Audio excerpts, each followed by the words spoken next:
Welcome and thank you for joining us tonight. My name is Jane Earley. I'm Director of Nursing at IVFAustralia, and I've been looking after couples and women for about 20 years, so I do understand some of the issues that you may be facing on a daily basis. And of course, the festive season brings along its own set of challenges. Many patients have said that this is a tough time of the year, so we decided to put together this webinar so that we can give you some extra support. Christmas and New Year is a time when people celebrate milestones. It may be that you had a very different plan for the end of your year, and so it's not unexpected that you would feel sad, unhappy, frustrated. These are all normal feelings, and you shouldn't feel that you're alone with those feelings. Tonight we have Dr Alejandra Izurieta, who's going to speak to you about ways in which you can cope with the festive season. Alex is a specialist obstetrician, gynecologist and fertility specialist, and she practices out of our Eastern Suburbs rooms. Alex is going to talk a little bit about how the tips, etc., and how you can sort of support yourself during time whilst you're having your fertility treatment, and also coping with those overwhelming feelings when you're having fertility treatment at this time. We also have Melissa Stevens with us tonight. She's our senior counsellor. Melissa is able to answer any questions that you might have and give some advice at the end of our presentation. And I'll hand over to Alex and Melissa. Thanks, Jane. Thanks everybody for joining us this evening. So we've basically put together a webinar knowing that it's a time when there's a lot of focus on family and on children, and it might be a particularly difficult time for couples going through fertility treatment. So we're basically going to give you some tips in how to maintain a healthy diet, lifestyle, how to prepare for social gatherings, and basically just nurturing your relationship with your partner during this time. It's a time not just for surviving, but to actually enjoy the break that you might be having over the holidays. We'll be accepting questions throughout the presentation. We will answer all those questions at the end, both Melissa and I. So bear with us while we switch over to the presentation, and you'll get to see a slideshow.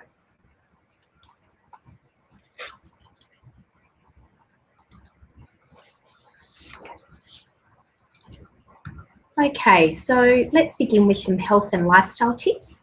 So having a plan for the holidays can help you feel more in control and allow you to make the most of the break that you're going to have. So hopefully give you some time to come back in the new year with some renewed energy as you continue your fertility journey. I think it's always important to remember to be kind to yourself. Have some self-compassion during this time. It's a time to take the opportunity to give yourself and your partner a break from the routine, take the pace down a notch. Even treat yourself to a little indulgence, perhaps a facial, a body massage, do some reflexology, or simply take a long hot bath. In fact, I'm prescribing that each of you take a moment just for the two of you to enjoy a cup of herbal tea and a bubble bath, and we'll be sending you some tea too in the post as a thank you for tuning in, so no excuses, doctor's orders. It's not necessarily a time to forget everything during the holidays, but really try and remember why you started this journey in the first place.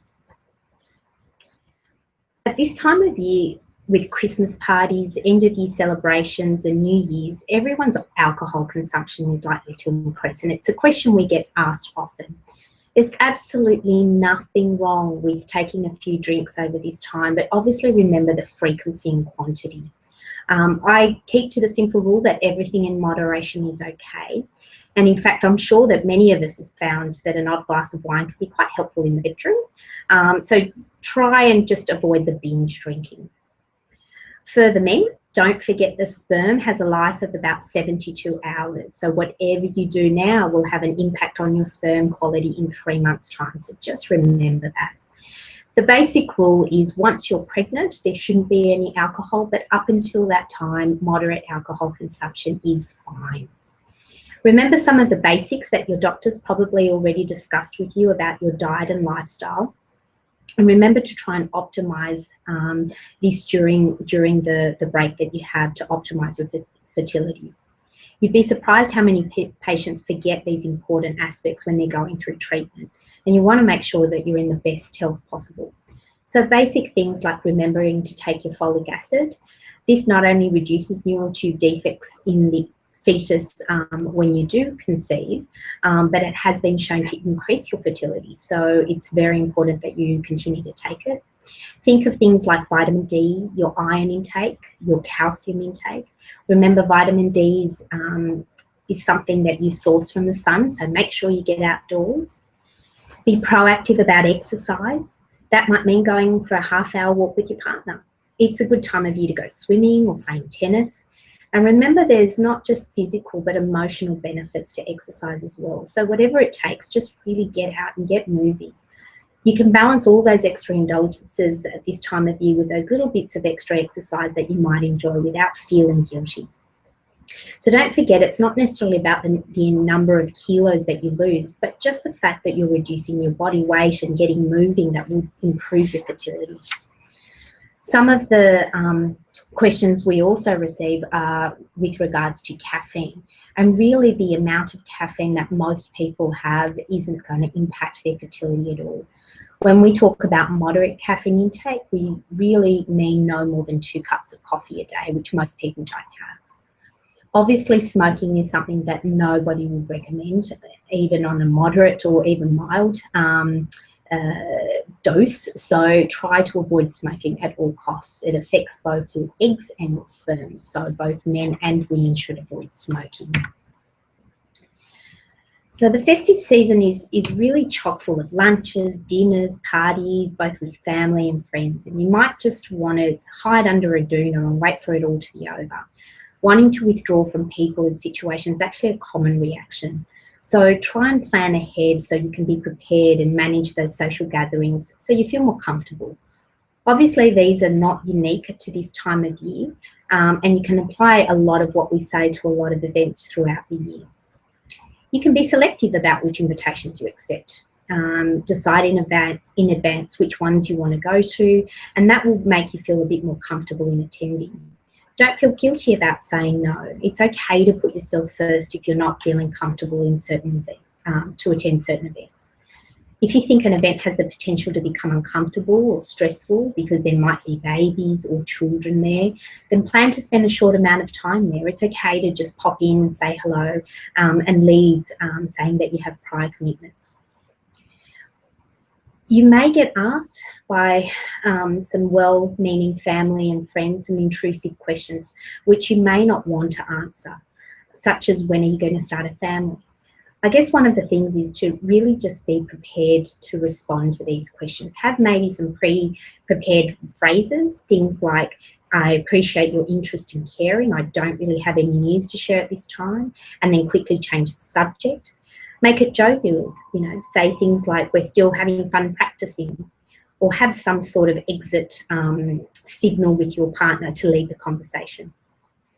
Gatherings of family and friends are also places for unexpected pregnancy announcements, so be prepared for this. You might be experiencing feelings of anger or frustration, sadness, and even envy. So remember, you're not alone in these feelings, and it's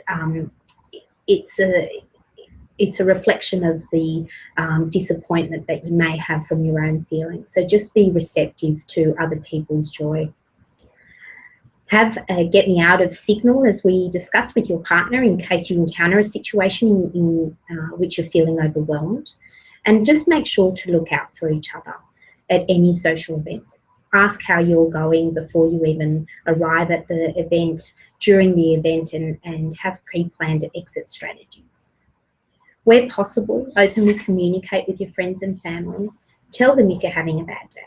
If you're not comfortable talking openly about it to family and friends, then make sure you get support from other sources. There are many counsellors that we have at IVFAustralia that you can talk to, and other people that have had similar experiences that you may share your experiences with on forums. So take care of yourself. I always tell my patients that when they're 80, they won't look back on their life and say, oh, I wish I'd worked that extra week or spent more time with those people that I didn't like just to be polite, or attended those events that I didn't like. What you'll regret is the time you didn't enjoy with the ones that you love, the time you should have spent being happy. And that's something that really no one can force on you. It has to come from within you. So be proactive and start doing things that will get you to that happy place.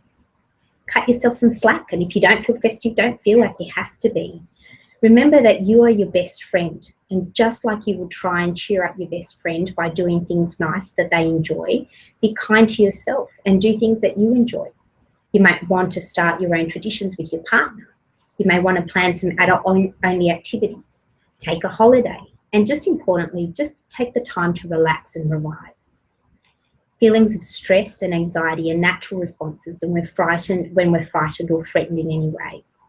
And fertility problems and IVF treatments can represent a threat in your control, your future dreams, your self-esteem, and the overall sense of normality. A level of stress and anxiety is almost inevitable in IVF. However, there's no convincing evidence from any research to prove that stress levels affect the outcome of treatment. So while this might be the case, we certainly don't want you to be feeling stressed and anxious. We're all here for you. So we encourage all our patients to seek free counselling services when you're undergoing treatment and feeling overwhelmed, and talk to your fertility specialist. A lot of people choose to see a naturopath, acupuncturist or Chinese herbalist to help with their conception and their overall well-being. Obviously, you need to be in the best mental and physical state. So we're supportive of whatever works for you. There is some evidence that these treatments do have a role in fertility, and so they don't necessarily have to occur in isolation. Remember, at IVFAustralia, we really do have a holistic approach and often work with a lot of acupuncturists, naturopaths, and Chinese herbalists. Let us know what you're doing and how this is helping you. We're very interested. We'll be surprised how many doctors are actually accepting of and even positive about alternative therapies, particularly in the field of fertility. For a lot of couples who are having difficulty conceiving, it's easy to lose focus and lose sight of the reasons why you're in this situation in the first place. Remember that this is the ultimate union between you and the person you love, and therefore it's important to nurture this relationship. Take a step off that cycle treadmill and spend the holidays focusing on your relationship. Communicate, reconnect with your partner, make plans as a couple. Break the routine and, God forbid, have sex for fun. But there's no doubt that there's been highs and lows this year, and together you've got through it. For most people, the end of the year sets a milestone with emotions amplified at this time. It's also a time of reflection on the year that's just gone and a time to set goals for the new year. So set your expectations and your goals, and you can do this both as individuals and couples. Things like, how long will you continue treatment for? Where do you want to go with this treatment? Sit down and discuss where you're at, and consider including your fertility doctor and counsellor in these discussions. What else can we do? It's important to stay strong and positive during this time, but it's also important to acknowledge your sadness and allow yourself some time to grieve. Come back in the new year with renewed energy. So take positives from what you've undergone this year, and remember that we are part of your journey. We're in it with you, so we're here to support you. Don't forget, don't focus on the things that are beyond your control, the things that you can't plan for. And that goes for both looking back on the year just gone and the goals that you set in 2015. It can be helpful to talk with someone who understands what you're going through, that will listen and provide support and some coping strategies for you. Sometimes it can be helpful just to talk, to offload the emotions and thoughts racing through your mind and gain some perspective on whether your feelings are normal. We offer through our counselling team, and we obviously have Melissa here tonight to answer your questions, this counselling service. Through our counselling service, there's also a forum for discussion which may assist you in decisions about treatment and help you explore all options available. Talk to your counsellor about your concerns, find out how to cope, and be reassured that a lot of your reactions are actually very normal. Sometimes it can be helpful to talk to someone else who's going through the same experience, so you can log on to the fertility forum, and whether you participate or just read about other couples' experiences, you'll find that you will gain a lot of support from this. This is a private forum just for our patients to share information, ideas and thoughts with others in a friendly and supportive environment. Many of our patients receive significant support in this way, particularly when perhaps family or friends can't really empathise with you. So just for some practical advice, things over the holidays that may occur and you may need to contact our clinics for, running out of medications, you need to pick up medications, etc. The clinic opening hours should be listed at all the clinics that you're undergoing treatment with, but just remember that all clinics will be closed on public holidays. We do have an on-call doctor's number and it's up on the screen for you. Now, this is for medical emergencies, so try to use that line purely for medical emergencies. Over Christmas, we still have our counsellors working and there are counselling sessions available, so ring your local clinic and remember there are free counselling sessions when you're undergoing treatment. So what we'll do now is switch over to our question time. So if there's any questions, feel free to send them through and Melissa and I will go through some of the questions.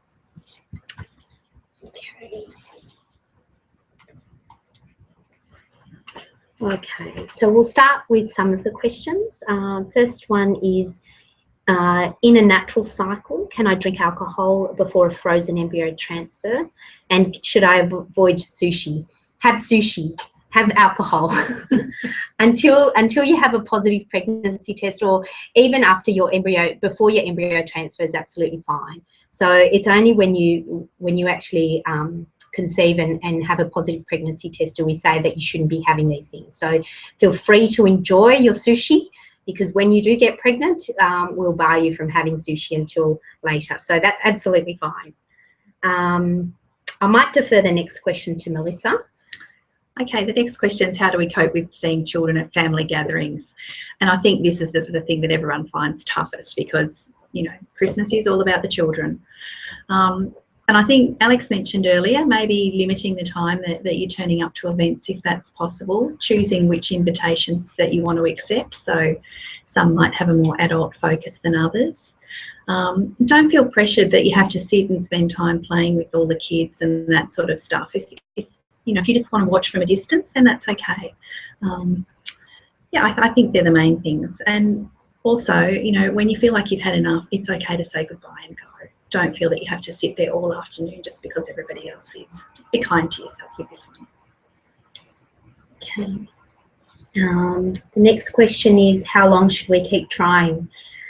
I think that's a very personal decision. It's a decision that should be made, I guess, individually as a couple, and then in discussion together with your fertility specialist.